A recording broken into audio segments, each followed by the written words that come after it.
invitation mungkin lambat sikit kot sebab nak loading masuk dalam ni pun lambat tadi. Okay, kita tunggu sekejap Okay. dia orang tu. Boleh. No problem, Cik Wan. Kita tunggu lah. Ya. Dia tak dapat join sebab dia ada meeting dengan KPC. Mr. Ayung pun saya rasa dia ada another meeting lah. So area owner UPC Cik Prakash ada online. So saya rasa kita boleh proceed lah. Okay, good. Cik Prakash boleh ya? Kita proceed ya? Ya, proceed. Boleh.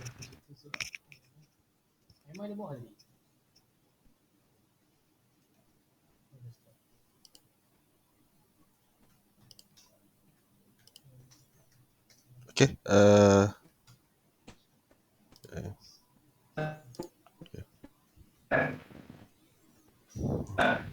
Okay, Izami. Bagi I 2-3 minutes, I explain and then I give back to you lah. Okay? Okay, baik Tuan. Okay, so thank you. Assalamualaikum and good day. So today actually kita nak ada satu session with the UPC team lah. Ni kita akan buat, kalau ikut daripada email yang saya hantar tu, we plan to conduct advanced NDT on fire watering of oxo and acrylics lah, which belong to utility, BPC utility. The problem is the issue that we required support by the UPC because of the riser, which is the location that we want to put the probe for the advanced NDT is on the area of the UPC lah. Actually, this project includes a few plants lah, which is BDO on the top side, oxo here, and also here, acrylics, and utility lah. Actually, the area owner is the overall is utility.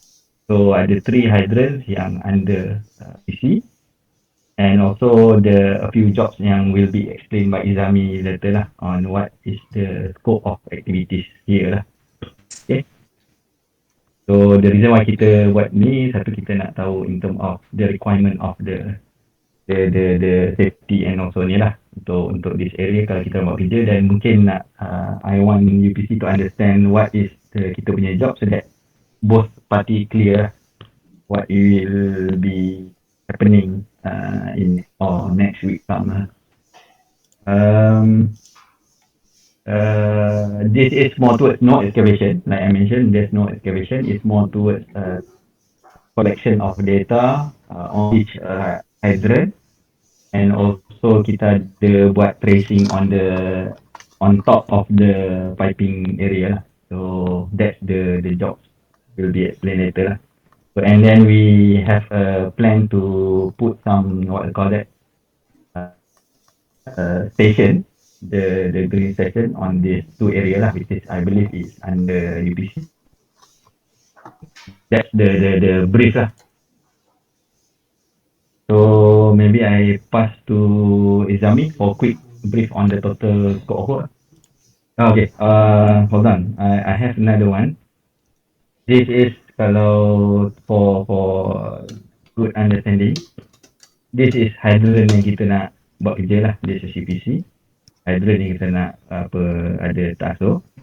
Dan kat sini yang kita nak propose a station lah. So to be discussed with team. Kalau on the other side, this is the hydrant yang kita ada lah. So 1, 2, 3 tadi. 1, 2, 3 yang dekat 1, 2, 3. So this one ada another job, tapi this one is under oxo lah. Okay. So for your information, kita dah we already did just a review with utility, the owner, the permitting owner. So and then kita ada buat dengan BDO, kita ada buat dengan acrylic dan oxo lah. I think UPC is the last team lah because kita nak dapatkan contact on the UPCI lah. So I think I pass to Izami kot. Anything from Mr. Prakash or Encik Kamal, you can ask straight away lah. Okay, Assalamualaikum. Good morning pada tuan-tuan best self personnel. Saya Izami daripada MRA. I will be presenting on the mainly scope of work of this NDT inspection. and also there will be some inquiries from our side, from MRA, regarding the JSA and also any arising matters later on. So firstly, I will share to all of the attendees today. Okay. Just a moment, sir. Okay, so boleh nampak ke tuan-tuan? Okay. Okay. Boleh. Okay tuan. Okay, so mainly kita akan conduct kita dah pun settle a few stages ataupun a few areas dalam BSF. Kita buat HEX inspection, which is advanced NDT method untuk underground firewater piping sepanjang 1.5 km. So skop untuk HEX inspection ni mainly ada 10 seperti yang ditabulate di skrin tuan-tuan. Ada, kita terbahagi kepada auxiliary inspection dan juga kalau tuan-tuan boleh tengok point paling bawah sekali tu acoustic data gathering and monitoring atau HEX itself, adalah sebahagian daripada kita punya, bukan sebahagian, keseluruhan skop site work yang kita perform dalam BSF ni lah untuk projek ni. So untuk point nombor 1 sampai nombor 9 ni adalah kita punya auxiliary inspection, which kita cover visual inspection, site measurement, ultrasonic testing, ataupun more familiar dengan UT, more dikenali sebagai UT. Kemudian kita ada hardness measurement. Also kita perform coating survey, pipe tracing, cathodic protection test, soil resistivity testing, and non-contact magnetometric diagnostic. Sebelum kita biasanya kita akan habiskan keseluruhan auxiliary, kira point nombor daripada visual sampai ke non-contact ni sebelum kita proceed last kali HEX ni lah, HEX acoustic data gathering and monitoring. So daripada 10 skop yang kita tabulate ni, kita tak ada melibatkan any excavation pada site yang kita buat kerja ni, dan juga kita tak ada any shutdown lah yang involve, ataupun kita tak ada request any interruption pada device and also equipment di kawasan tersebut. So daripada 10 skop ni, setakat ni kita dah settle di kawasan, sekejap saya akan show tuan-tuan layout yang Cik Asrul share tadi. Cumanya layout ni ada revise in terms of kita punya flow lah. Kalau tuan-tuan boleh nampak, kita bermula hari tu pada 9 hari bulan 11, kita bermula di kawasan infra. Tuan-tuan boleh tengok di sebelah kiri skrin tuan-tuan ada point ataupun circle warna biru kecil itu, dan juga kita ada letak nombor yang highlighted dalam warna kuning tu. Itu adalah hydrant yang kita inspect lah. So kita ada total 27 hydrant yang merangkumi 1.5 km tadi. So as of today, kita dah already cover daripada hydrant 1 ni sampai ke hydrant 7. So jadi maknanya kawasan infra yang kita label as kuning, kotak kuning ni kawasan Tore, yang difahamkan duduk bawah kawasan penjagaan infra, dan juga yang kita label dalam kotak hitam ni area BDO pun sama juga, dia duduk bawah infra department. So as of today, site team saya tengah on progress untuk kawasan ni lah, daripada hydrant nombor 7 yang tuan-tuan boleh tengok di belah atas 7 sehingga ke 13. So kita ada 2 skim. Yang kotak merah ni, kalau tuan-tuan boleh tengok di legend yang kita label kat bawah ni, adalah kita punya inspection scheme lah. So mana kata kita buat 2 skim macam tu. So untuk bahagian UPC di belah bawah kanan ni, ataupun tuan-tuan boleh tengok sebagai label warna pink atau merah, seperti merah jambu ni, adalah kawasan UPC yang kita plan untuk masuk dan perform head site work tadi tu bermula 22 hari bulan 11, kiranya by next week hari Isnin insyaAllah. Kalau weather downtime dan juga operation downtime tak menjadi masalah untuk kita, insyaAllah kita akan start di UPC lah. Kemudiannya kita punya concern adalah lebih kepada JSA. JSA approval. Untuk makluman tuan-tuan, terutama pihak UPC, kita dah pun seperti yang Cik Asrul inform tadi, kita dah pun mendapatkan area lain punya concern dan juga approval lah untuk permit di kawasan masing-masing. Jadi kita ada mungkin nak kena bertanya sikit kepada pihak UPC sama ada JSA untuk di kawasan UPC ni perlukan spesifik JSA ataupun boleh kita dapatkan counter sign daripada JSA yang general. So kalau tuan-tuan boleh tengok slide yang display yang saya paparkan ni, kita punya JSA mainly untuk keseluruhan kompleks adalah lebih kurang sama. Setelah kita perform site visit pada pada hujung November hari itu bersama Encik Asrul, apa yang kita analyse dan kita dapatkan outcome daripada kita punya site visit tu, mainly kita punya hazard yang kita hadapi di setiap kompleks tu adalah seperti yang saya tabulate dalam JSA ni lah. So tapi tak apa, saya akan brief tuan-tuan, especially dalam yang bahagian area UPC, apa potential hazard kita. So seperti yang tuan-tuan tengok, untuk section B, job description kita, kita punya potential hazard nombor 1 adalah of course musim sekarang adalah musim COVID. Jadi kita punya potential hazard will be COVID-19 punya risk di dalam Cik Zami, sorry ya. Ya, tuan. Cik Zami. Nak cuma tanya sikit. Masa JSA review ni, kenapa tidak dijemput sekali UPC rep untuk join sekali? Itu saya Cik Cik Azam. Jadi Cik Kamal, jadi untuk JSA review ni kita buat dengan infra saja. So cuma untuk yang other plan tu, okay, this is the agreement with other plan lah.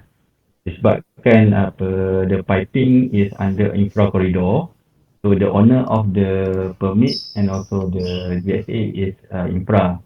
So with the acrylic, BDO and OZO, the agreement is that the permit should be issued by infra and need to be countersigned by the respective plan lah. For example, kalau OA dia akan pergi ke operation untuk countersign on the permit, acknowledging the task lah. On the JSA pula, kita agree dengan infra dan agree on the acrylics, which is the separate session. Dia kata untuk acrylics, dia ada specific additional point yang need to be included. Dan juga OZO pun ada specific. Fortunately for video tak ada additional lah. So yang tu yang kita sekarang ni kita tengah discuss lah. Pasal kita nak buat overall ni, nak kumpul all the teams ni yang big issue for us lah. So that's why we go for the stages first. And the UPC kita pun tak berapa the parties there. So recently kita dapat contact. So that's why it happened to be the last team lah. The last team to be brief about this. Itu ya kot, Cik Kamal. So as the team, I minta maaf pasal benda ni memang the plan because of it cover most of the banyak area. Jadi kita pun jadi tak dapat nak gather all. And we punya approach to attack based on area. So we go for infra because of its owner of the project and also the corridor itself. Then we go to the BDO. So which is kita buat pun last week je pun. So kita plan ingat for the UPC kita can do early this week, cuma because of the team maybe to have ni do today lah. Actually not to brief today lah on the and Mr. Prakash.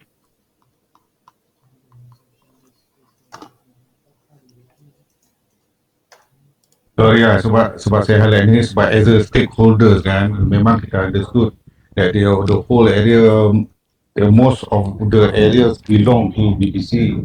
Tapi as a stakeholders in the BPC side, untuk PA dan PA plan, same goes macam preparation seperti inilah. Not the last minute, you just brief that your essay has been prepared and then minta kita endorse je kan. Saya untuk next lah, hopefully can be sebagai stakeholder, saya rasa kita kena diambil Dia ambil kisah jugalah benda ni kan. Sebagai tidaklah macam ni lah, bila tuan ada projek, tuan bagi tahu, tuan nak buat je. Kemudian dapat approval kita sebab kita restricted dengan PTDM system aja.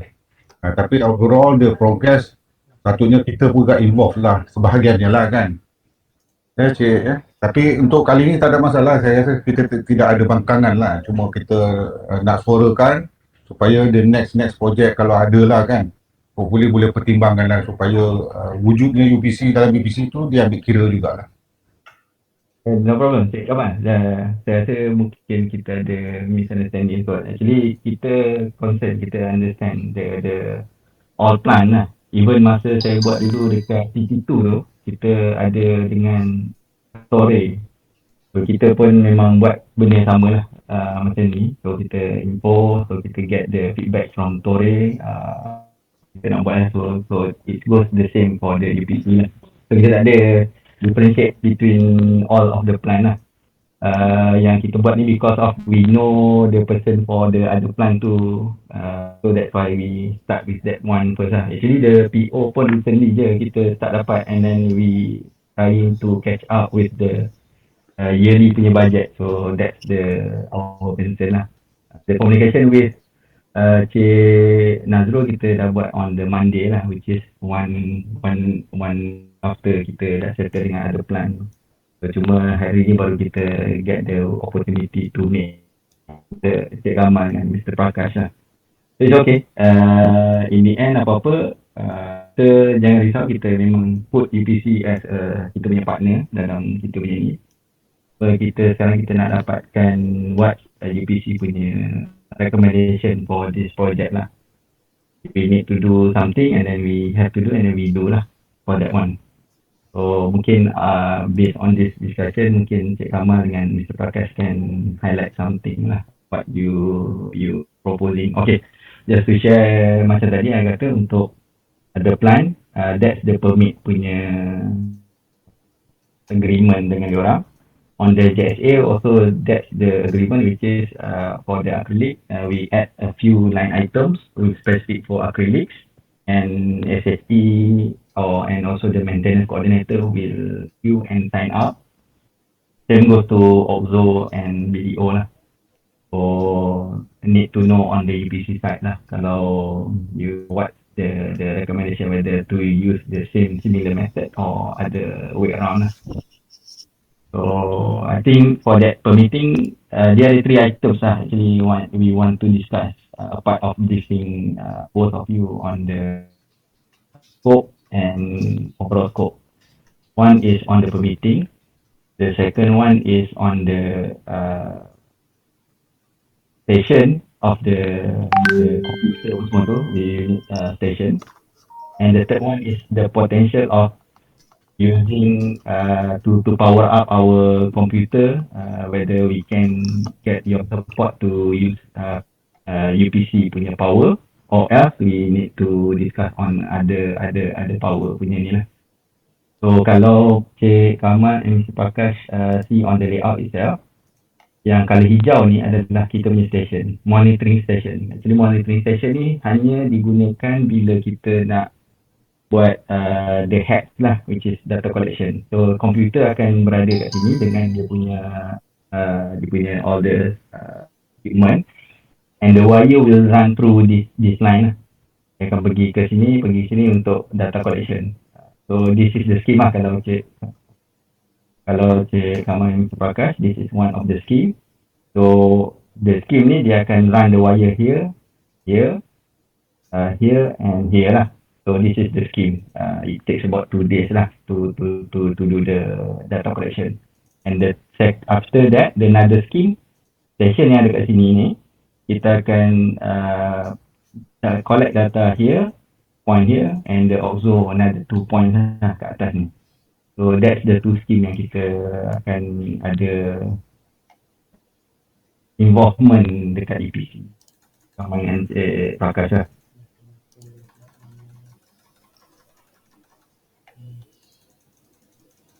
Encik Azrul Prakash ni ya? Yes, Mr. Prakash. Ya. Regarding dengan on the PTW I believe later you have to brief us on this lah. Because later kalau counter sign pun is our supervisor. So I need the side briefing lah kalau boleh on the day you nak start work. Since dia say dah over dah, you dah buat kan. So a side briefing on our with our supervisor, basically to know what are the job they're going to do, the area, what are the equipment they're going to use. Some of this briefing lah. Because the Okay. moment now it's something like new, you're just going to do this suddenly kan. So we also not aware earlier. So we request this lah, no, because normally kalau permit pun untuk yang counter sign will be supervisor lah, our shift supervisor lah. So I request this lah when you target to start next week, right? Yes. Ah. Okay, yeah, I think Mr. Suresh want to say something. Good morning, Encik Kamal dengan Mr. Prakash, Suresh ya. Okay, this just to elaborate on what Asrul. Okay, the issue is we just mentioned that we have the JSA for infra, which is actually used by other complexes. And that doesn't mean that we can't have a specific JSA for UPC. If it's needed, we can do that because our tentative work to start at UPC area is somewhere around Tuesday or Wednesday. So we still can if it's required, we can still have a specific JSA review with your team, and then we comply to your requirements for the permit to work and so on if it's needed. So what Asrul was mentioned just now was the practices at other complexes when we review the JSA that we use for infra. Other complexes just accepted, acknowledged that, and also if there's anything that need to be added, they just ask us to amend a little bit, then go ahead with the job. So we need to understand your requirements. I mean, we can comply to your requirement. We are not trying to bypass or go, beyond your requirements.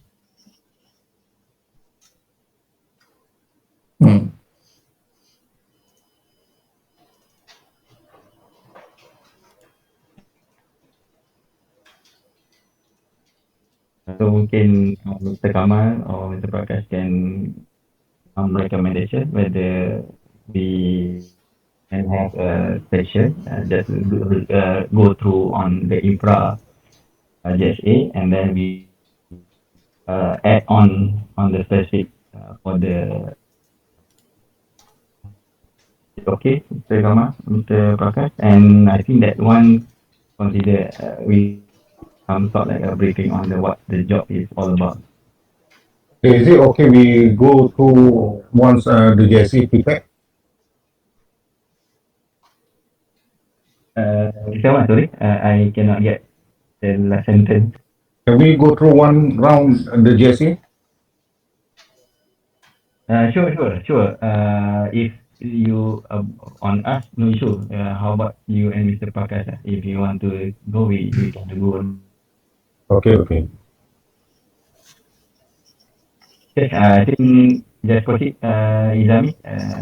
Just go Okay. through the item. Mr. Prakash is okay, right? Yeah, okay, proceed. We'll go through. Okay. So I resume the discussion on the JSA. So mainly, as we have already know, now is the COVID-19 pandemic season.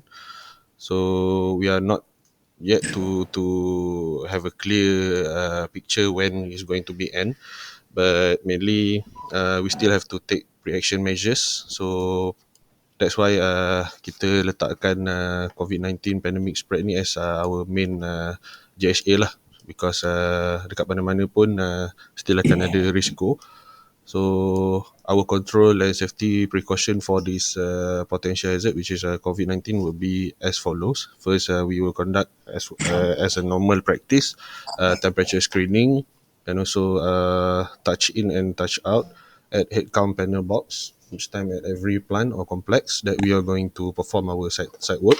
So we also made it compulsory for our site team to wear surgical 3-ply or N95 face mask prior entering.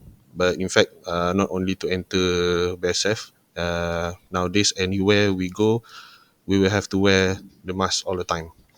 So, and then we are also remind our site team to practice social distancing. Sorry. And we also provided to our site team hand sanitizer, not a big one, just a small bottle. But usually the hand sanitizer will be left inside the vehicle. We won't bring out from the vehicle because usually the hand sanitizer is required inside the vehicle because hazards of this COVID-19 is everywhere. So, and then of course we will work with a valid PTW, which will be applied by our work leader, Mr. Fakro Anwar. And then as we go down, we also will be supporting related JSA and JMS for the specific complex. Seperti yang Encik Asrul inform tadi, certain complex memerlukan kita amend a bit of the general JSA yang kita tengah discuss sekarang. So, and then kita also ada perform toolbox meeting before start site work. Probably kita akan buat every day atau every 2 days sekali, just untuk remind pada site team all the hazard and also procedures yang kita perlu comply lah upon kita masuk dalam BSF. Okay, kemudiannya kita boleh tengok nombor 2, item nombor 2 atau hazard nombor 2. Since kawasan yang kita involve dalam HADS inspection ni ada banyak melibatkan kawasan jalan raya ataupun roadside. Jadi ada potential hazard, which is nombor 1, is vehicle accident. So for our own vehicle yang kita utilize dalam BSF, kita normal practice kita akan obtain pass from the security before entrance. This will be performed daily upon kita masuk and also kita keluar. Lepas tu kita also ensure our driver ada valid license yang masih hidup. Also kita dah inform kepada kita driver supaya comply dengan speed limit dalam BSF, which is 30 km per hour. So kemudiannya untuk vehicle kita dah installkan spark arrestor pada bahagian exhaust, dan juga kita ada perform vehicle inspection lah dengan security before kita enter BSF. So untuk menunjukkan yang vehicle kita pakai dalam kawasan BSF di mana-mana kompleks yang kita involve telah mendapat approval daripada pihak security lah. So yang ketiganya yang hazard ketiga 2.3 manual handling and pinch point and also ergonomic hazard. This one lebih kepada kalau kita bawa barang dalam vehicle to itself, seperti tools, equipment, consumable dan sebagainya. Kita ada bekalkan site team with cotton glove. Seperti kalau contoh kita nak unloading genset daripada vehicle, kita pakai glove, and also posture of the personnel yang handle the genset mesti betul lah, mesti mematuhi ataupun mengikuti saranan daripada pihak safety lah supaya tak terselioh ataupun terjatuh dan sebagainya. Untuk yang ketiga, hazard yang ketiga adalah fire explosion untuk barangan equipment.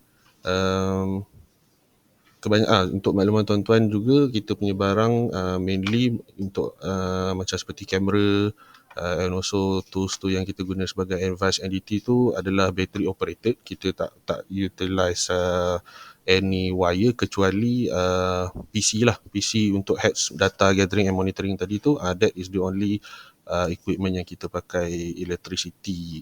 Selain meaning that bukan bateri lah, yang lain mostly adalah battery operated, dan kita tak gunakan charger kepada device tu di dalam site. Meaning that kita akan everyday kita akan ensure bateri mencukupi, dan juga upon habis site work for that particular day, we will charge it at our accommodation, which is homestay around Balok lah.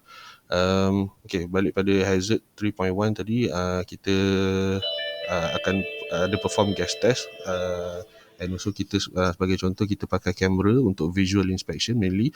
Kita akan sentiasa off flash daripada kamera tu. Untuk pinch point seperti yang saya maklum tadi, kita ada bekalkan glove, dan juga adalah hazard yang ketiga ni lebih kepada environment, which is the condition at the working area atau complex would be sometimes slippery, ataupun ada hazard seperti lubang dan sebagainya. Site team akan perlu berhati-hatilah, lebih cakna ataupun lebih aware dengan kawasan persekitaran yang tempat mereka bekerja, supaya tidak berlaku sebarang hazard seperti jatuh, patah dan sebagainya. Untuk seterusnya, yang keempat, kita punya equipment, iaitu grinder kita pakai untuk kita remove coating. Grinder bukan untuk kita potong apa-apa. Untuk makluman tuan-tuan juga, kita punya scope tidak melibatkan apa-apa pemotongan besi ataupun removal secara permanent lah. Meaning that kita tak ada pemotongan ataupun modification daripada equipment ataupun mesin yang berada dalam BSF. So untuk untuk grinder yang kita utilize dalam BSF for this heads inspection is a battery operated. Also the battery kita ada bekalkan 2 set just for backup, just in case kalau on the same day tu bateri tak cukup, kita ada bawa extra lah, so kita tak akan charge dalam site. Also kita ada conduct test and also peti. Kita also perform daily checking lah, mana kata kita ensure bateri semua elok, dia punya rotation dan sebagainya tu berfungsi seperti biasa. Dan seperti saya maklum tadi, kita tak replace atau charge bateri dalam site lah. Kalau possible kita hanya pakai satu bateri saja, tapi biasanya akan cukup satu bateri tu untuk kita punya scope for the whole day. Untuk grinder tadi seperti saya maklum, grinder ni kita gunakan untuk remove coating, which is will be performed on surface preparation punya scope, which is kita akan remove painting pada piping atau candidate yang kita inspect ni, untuk kita letakkan transducer. Untuk heads data monitoring and gathering, kita akan letakkan transducer pada pipe. Cuma pipe tu kita kena remove dia punya coating lah, untuk kita dapatkan dia punya parent metal. So untuk paint removal ni, which can cause skin irritation and flying particle atau debris, we already provide our site team with a cotton glove and safety glass. Also as a normal compulsory item for nowadays is mask, dust mask N95 ataupun 3-ply mask. Yang seterusnya adalah full body posturing ketika melakukan paint coating removal tadi. Jadi kita setkan kepada site team ada limit time exposure and job rotation, meaning that kita tak ada kita tak akan memaksa ataupun kita tak mengarahkan satu orang buat kerja yang sama untuk satu tempoh yang lama lah, meaning that mungkin akan tukar-tukar orang dan sebagainya. Untuk photo taking, kamera tadi tu juga battery operated, is a camera battery operated. Kita punya proactive measure adalah kita check and inspect equipment, meaning that kita perform peti and also need to have a valid pass from TBPR and pass through security upon kita nak masuk. Dan juga seperti biasa kita akan switch off camera flash lah masa kita nak masuk. Yang seterusnya, untuk hazard yang kelima tadi adalah seperti yang sebelum ni juga, site team perlu aware dengan keadaan semasa, especially kalau di malam hari sebelumnya tu adalah hari hujan. Kemungkinan pagi tu mungkin agak basah dan licin di kawasan-kawasan tempat mereka bekerja. Jadi kita dah pun maklum pada site team supaya be extra cautious with the pathway and also work area. And kita juga minta site team ensure tempat untuk mereka bekerja bersih dan juga sesuai dan selamat. Ini kita dah inform site team supaya benda ni dibuat secara daily basis, meaning that after upon completion of one particular day punya site work, kita akan minta diorang supaya kemaslah housekeeping supaya tak ada sampah yang berselerak dan sebagainya.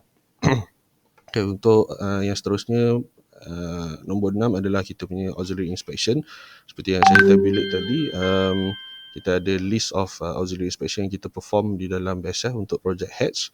Hazardnya adalah seperti berikut, ada lebih kurang 6, which is nombor 1, awkward position, because some of the scope memerlukan kita mungkin berbaring, contohnya untuk ambil gambar, untuk perform visual inspection.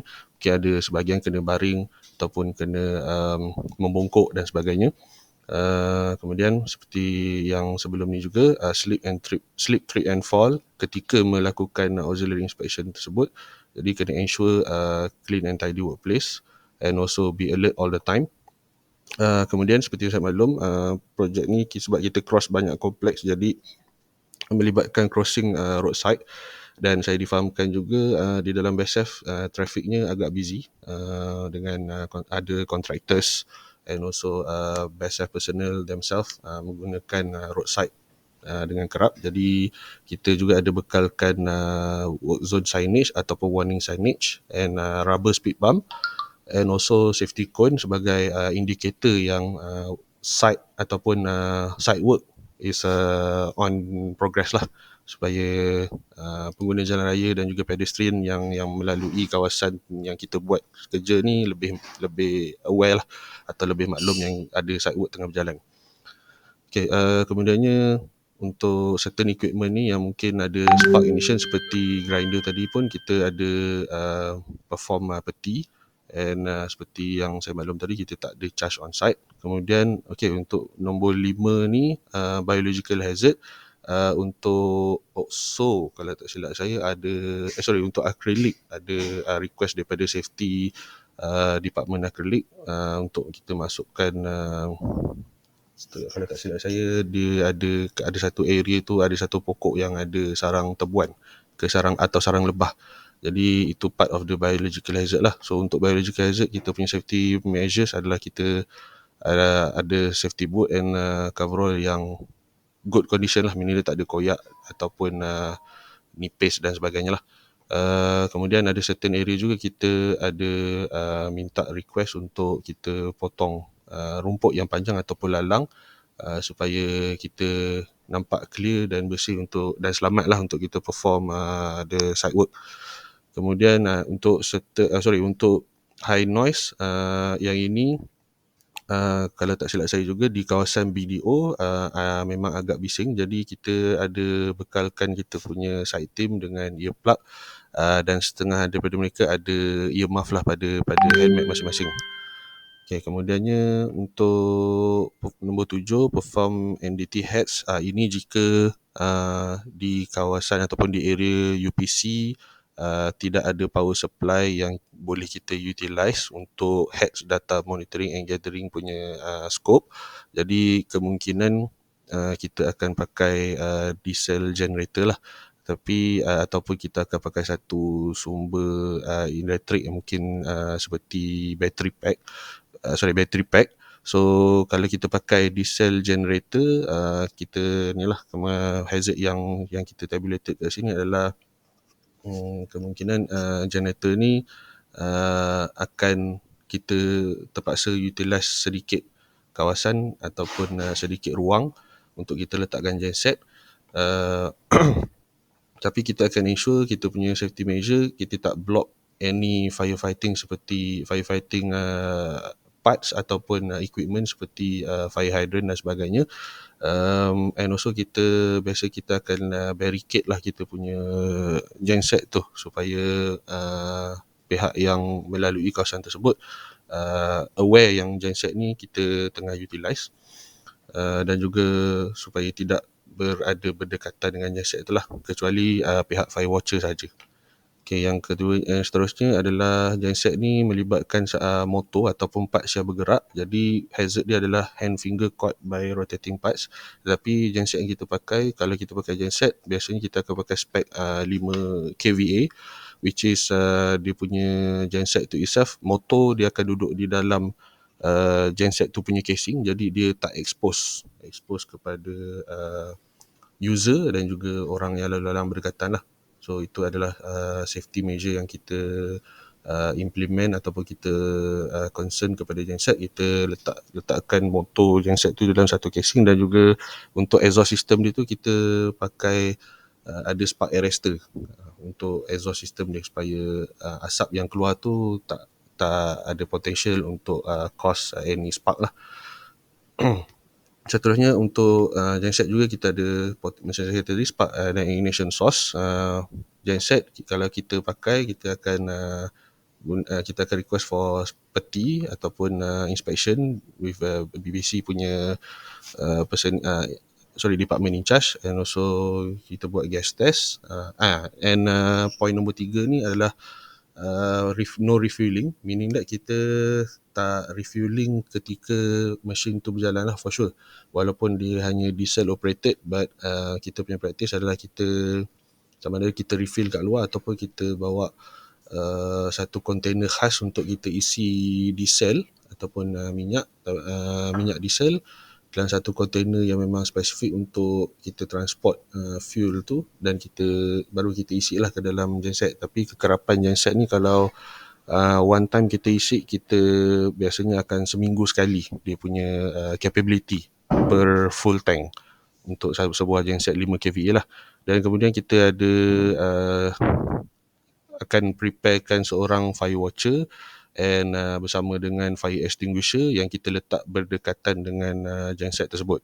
So kita also genset ni kita tak letak nearby dengan kita punya sistem lah. Boleh saya kata secara average ni kita akan letak genset daripada kita punya sistem ni around 3 to 5 meters gap daripada kita punya sistem. And also macam tadilah fire hydrant apa semua tu kita tak letak berdekatan tu lah. Kita akan try untuk cari satu area yang boleh kata selamat dan kondusif untuk semua orang. Kemudian genset ni juga akan produce high noise. Jadi site team memang sentiasa akan pakai earmuff atau earplug. Kemudian genset ni juga melibatkan installation cable, meaning that cable will be attached on the genset.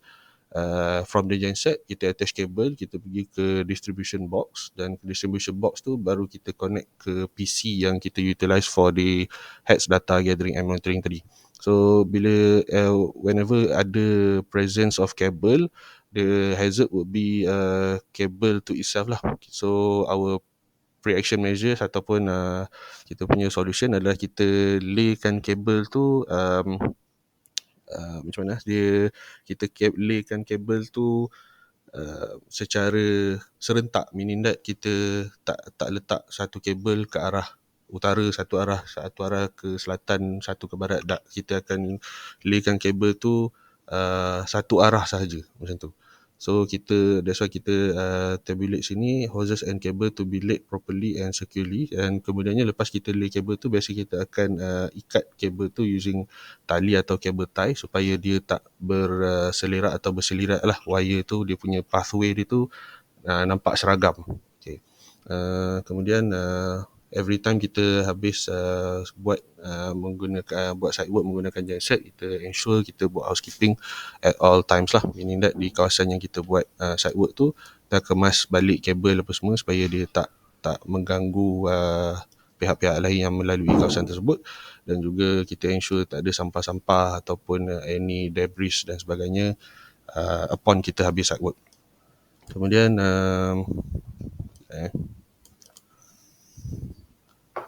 untuk nombor 8 ni adalah lebih kepada kita punya sistem. Seperti yang saya kata tadi, kita utilize PC system.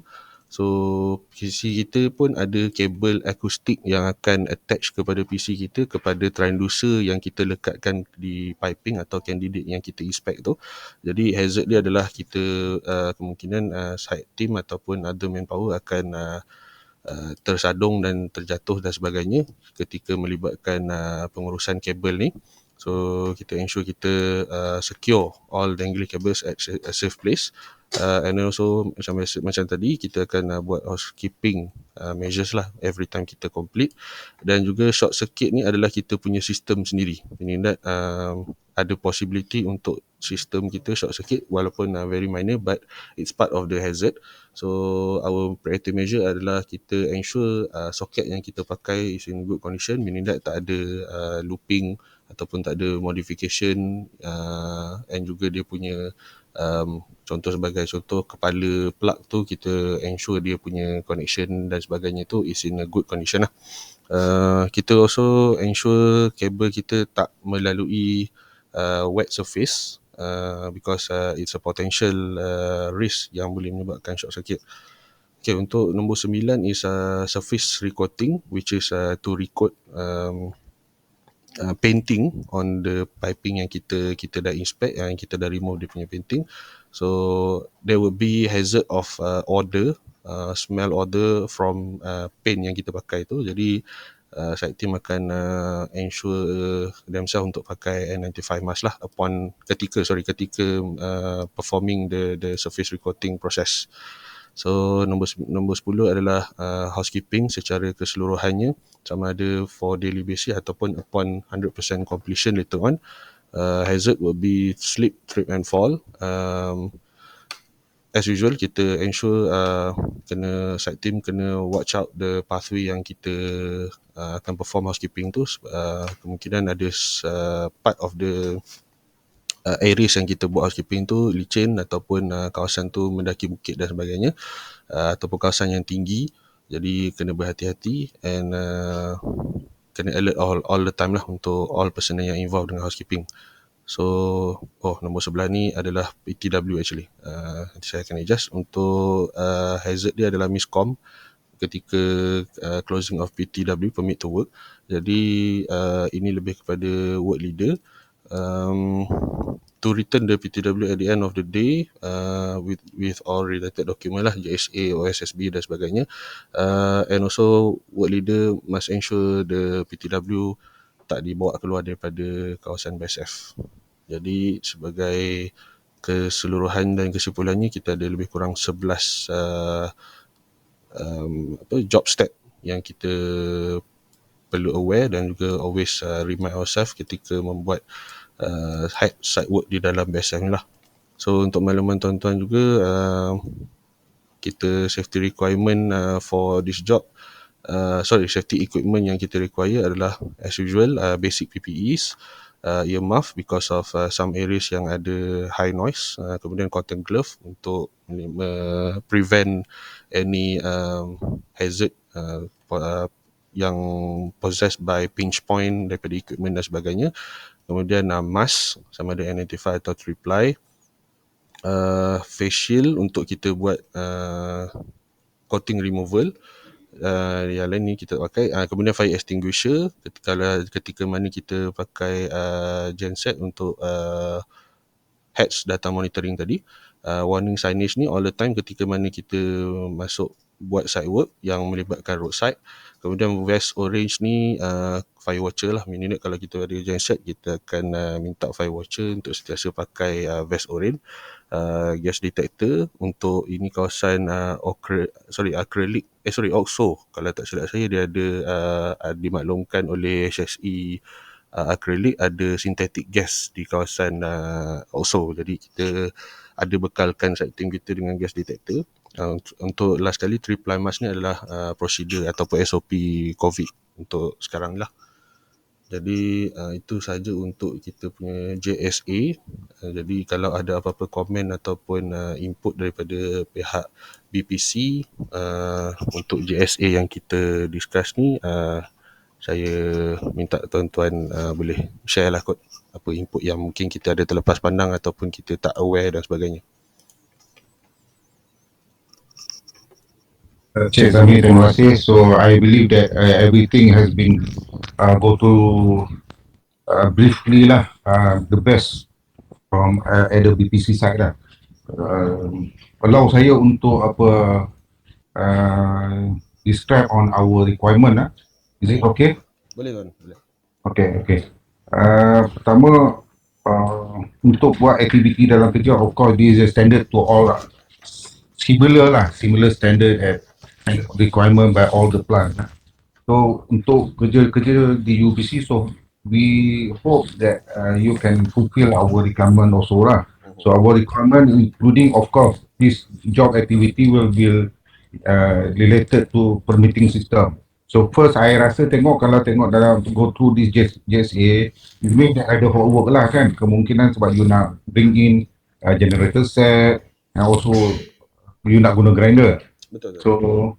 So saya rasa ada two type of permit system yang involved dalam aktiviti ni, iaitu hot work dan juga cold work lah. Cold work tu conduct you punya head test tu kan.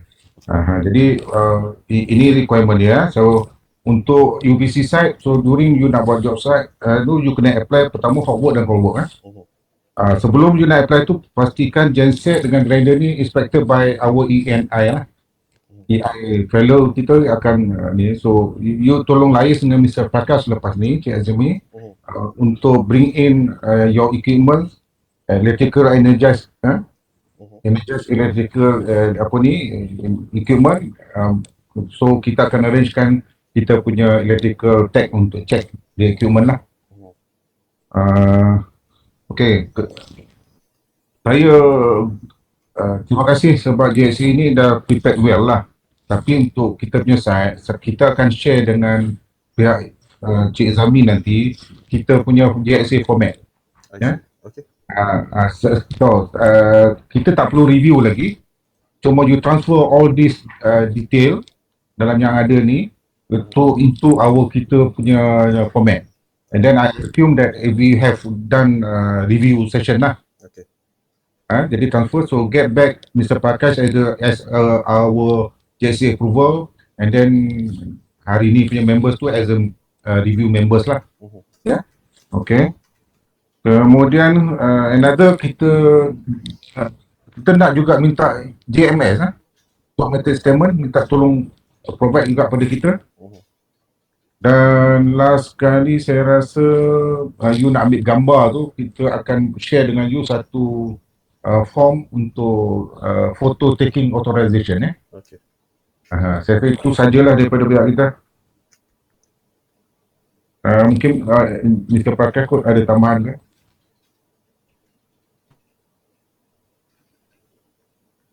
Ya, okey. Kawan ya. Yang untuk permit to work tu, saya nak clarify lah. Permit to work ni by kita guna BPC atau kita guna UPC. Sebab area UPC, kalau kita area owner, kita akan issue lah. Daripada UPC lah, we use the UPC permit lah.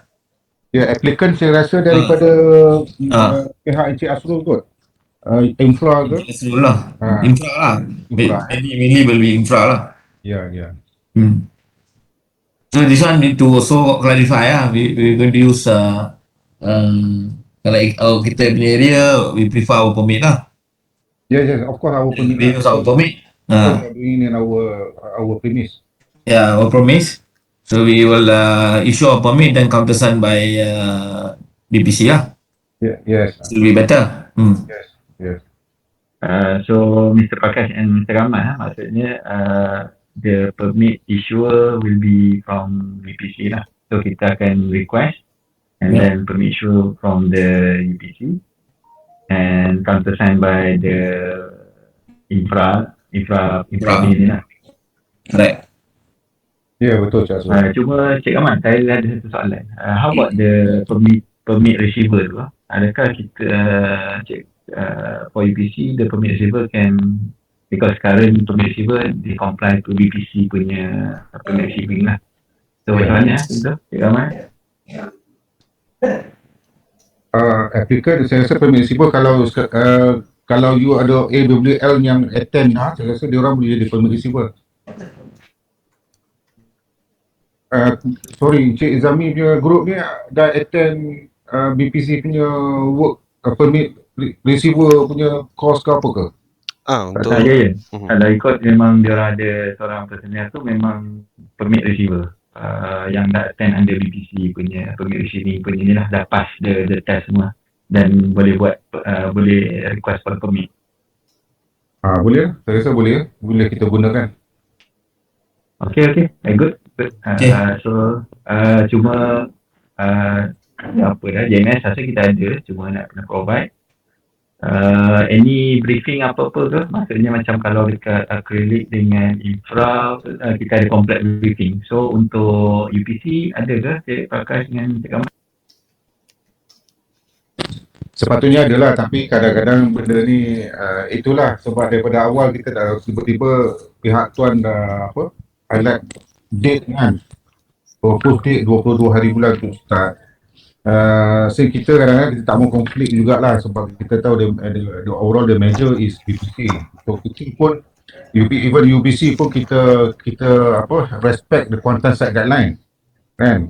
Jadi begini, saya untuk membantu dalam ni, untuk memudahkan kerja tuan-tuan, kita tak mau go through another second, third level lah, banyak sangat.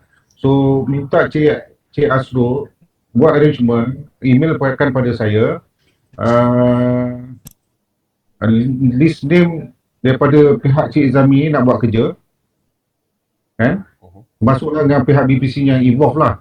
Pihak BPC yang involved, mungkin Cik Asro and the team, termasuk dengan kontraktor, bagikan list name pada tu saya.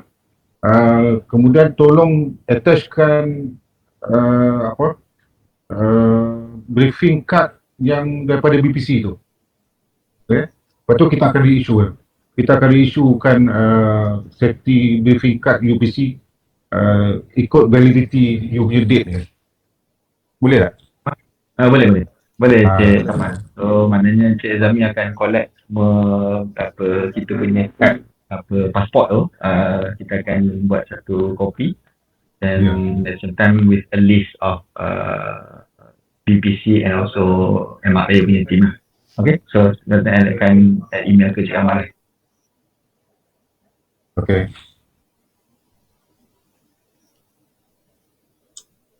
Okay. Cik Prakash, maaf saya nak tanya. Ada potential kalau in case kalau kita nak pakai power daripada UPC, instead of kita pakai, pasal power ni hanya untuk komputer je, komputer and sensor tu saja. Oh, okay. Kita kena tengok nanti Asrul, point dia kat mana you nak allocate komputer ni, baru saya boleh decide lah. Kita kena go site visit dulu, ataupun tunjuk dekat sini pun boleh, plot dia. Sebab kita kalau Cik Prakash, kalau ikut station ni lah yang tepi. station dia dekat dengan kompresor.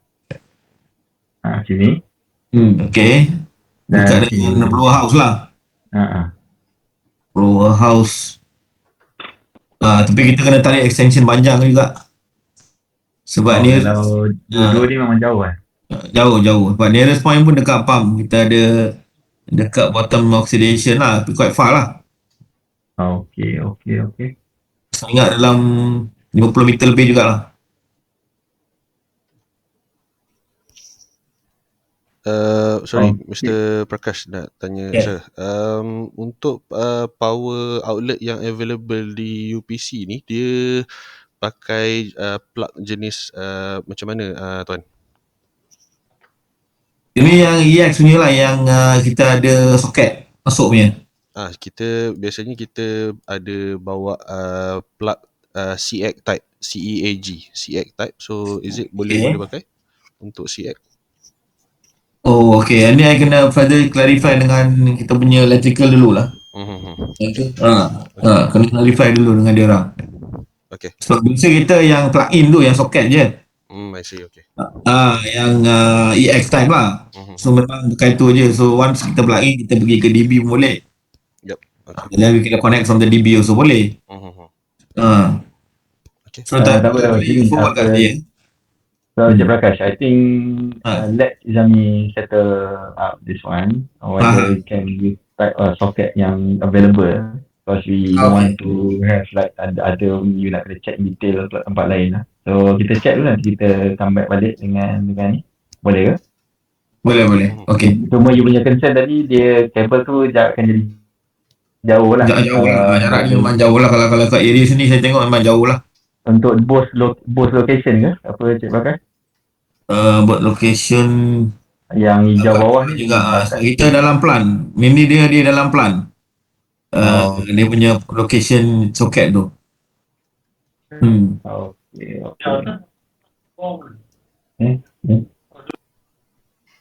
Okay, noted. Cik Bakas. Okay. Boleh nanti kita discuss lah. We will check dulu. Tengok. Okay, thank you, Mr. Bakas. Okay. Yeah. Thank you. So, Izami, I think you take note all the comment by Mr. Kamal and hope you can settle as soon as possible lah, all the requirements so that we can pass to Mr. Kamal and Mr. Bakas. Okay.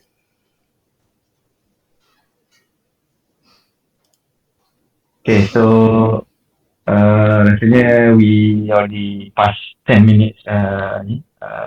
So Cik Prakash dengan Cik Kamal ada apa-apa lagi yang nak ditambah ke? Untuk saya tak ada lah Cik Asrul. Terima kasih. Dan sorry kalau ada apa-apa kesilapan kita punya mesyuarat ni lah. Okay, terima kasih.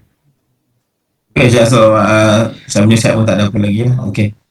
Thank you very much. Okay, so thank you Cik Kamal dan Cik Prakash. Mungkin Cik Suresh ada sedikit tambahan sikit. Okay, sorry again.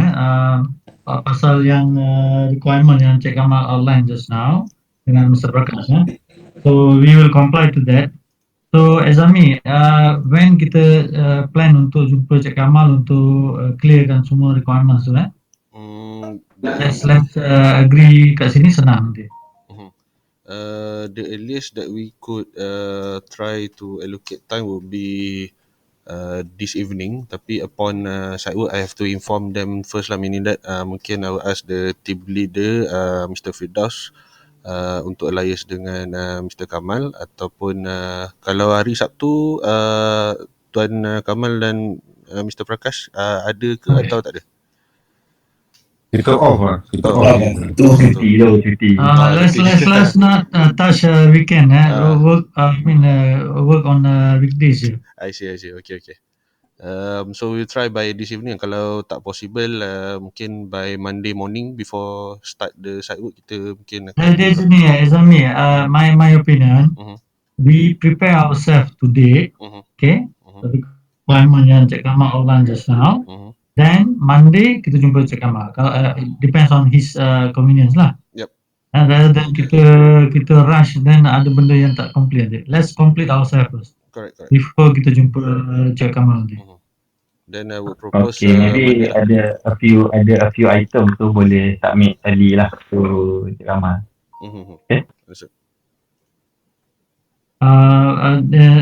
Cik Kamal, we appreciate, and Mr. Kamal and Mr. Prakash, we appreciate your assistance dalam this matter.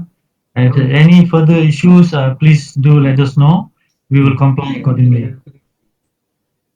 Salam Mr. Suresh. Okay. Yes, thank you, Mr. Suresh. Thank you, Mr. Suresh. Okay, so thank you, Suresh. Actually, I rasa kita terlupa nak just give intro. Actually, me area inspection manager for acrylics, and Suresh is area inspection manager for infra. So Cik Wan Amiruddin adalah kita punya senior executive for the infra punya inspection lah. Cik Azami from the MRA. So I think that's all. Thank you very much Mr. Prakash and Mr. Kamal for supporting us in sejam lebih sikit ni. Okay. So from my side, I think terima kasih banyak pada tuan-tuan bagi input dan sebagainya. Okay, thank you. So thank you Mr. Prakash and Mr. Kamal. Thank you. Okay. Terima kasih. Terima kasih. Terima kasih. Huh?